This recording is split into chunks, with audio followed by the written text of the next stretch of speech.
গদ্দার gang বলবো। এই গদ্দার gang নির্বাচন কমিশনে গিয়েছিল জুলাই মাসের 2 তারিখ। তারা একটা আবেদন করেন, একটা রিপ্রেজেন্টেশন দেন নির্বাচন কমিশনকে।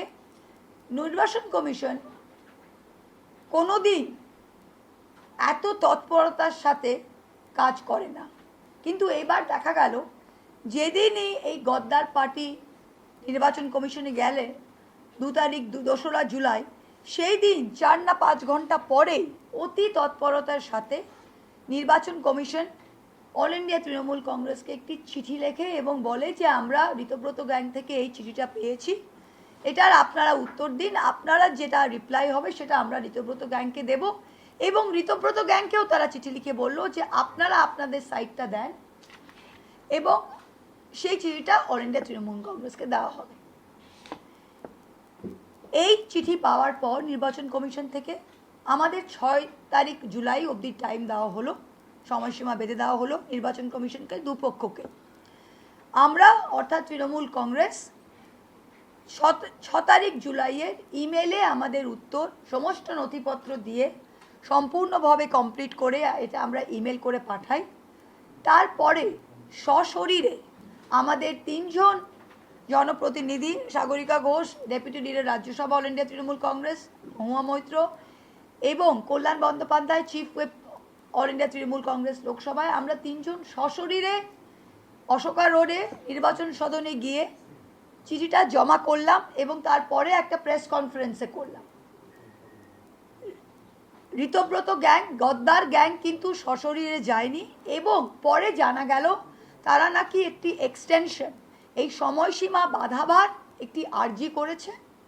সেই আর্জি তাদের মঞ্জুর করা হয় এবং নির্বাচন কমিশন বলে যে এই গদ্দার পার্টি তাদের আর্জিটা 10ই জুলাই এটা দিতে পারে 5:30টায়। এখন বাজে দুপুর 3:30, 13ই জুলাই 48 ঘন্টা, প্রায় 48 ঘন্টারও বেশি, এখন প্রায় 60 ঘন্টা হতে চলেছে, 72 ঘন্টা হতে চলেছে। কি দেখা যাচ্ছে? কোনো জবাব এই গদ্দার পার্টি থেকে আসেনি। কারণ নির্বাচন কমিশন আমাদের লিখিতভাবে জানিয়েছিল তো যেটাতেই রিপ্লাইটা পাবে আমাদের সেটা দেবে।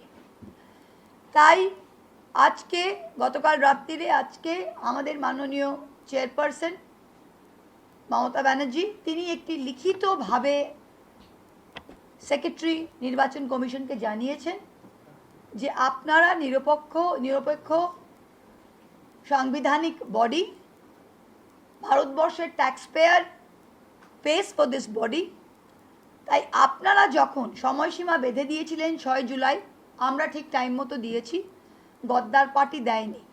তারপর তাদের আবেদন মঞ্জুর করে আপনারা সেটা বাড়িয়ে 10 তারিখ করেছিলেন। 10 তারিখ এসে চলে গেছে, তবুও কোনো রিপ্লাই আসেনি। তাই এখন in the interest of fairness এখন কিন্তু কেবল অল ইন্ডিয়া তৃণমূল কংগ্রেসের যেই রিপ্লাইটা, যেই জবাবটা, যেই নথিপত্র আমরা দিয়েছি, কেবল সেটার ভিত্তিতে ইলেকশন কমিশন, নির্বাচন কমিশন যেন তাদের ইনকোয়ারিটা কমপ্লিট করে। কারণ এটা নিশ্চয়ই প্রযোজ্য নয় বা নিশ্চয় এটা কোনোভাবেই বিচারের দিক থেকে দেখুন, আইনের দিক থেকে দেখুন, কোনোভাবেই এটা ঠিক নয় যে আমরা চিঠি দেব, সেই চিঠির কপি নির্বাচন কমিশন গদ্দার পার্টিকে দেবে আর গদ্দার পার্টি তারপর আমাদের নথিপত্র খুঁটিয়ে সেটাকে বেসিস করে তারা তাদের রিপ্লাইটা করবে তাদের টাইম নিয়ে, সেটা তো হয় না। You cannot have a compromised referee.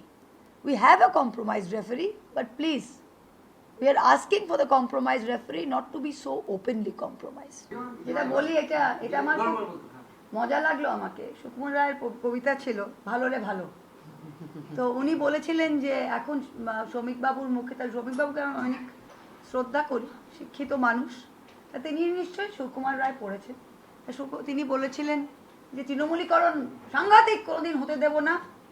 এখন তিনি বলছেন তৃণমূলের সব মানে ভালো যারা তাদের আমরা নেব, ভাবে ভালো তো ভর্তি জনতা পার্টি। তাহলে আমি তৃণমূল, তার একটা সুকুমারের কবিতা আছে ভালো রে ভালো, তা 2টো লাইন শ্রমিকদার উদ্দেশ্যেই বলছি।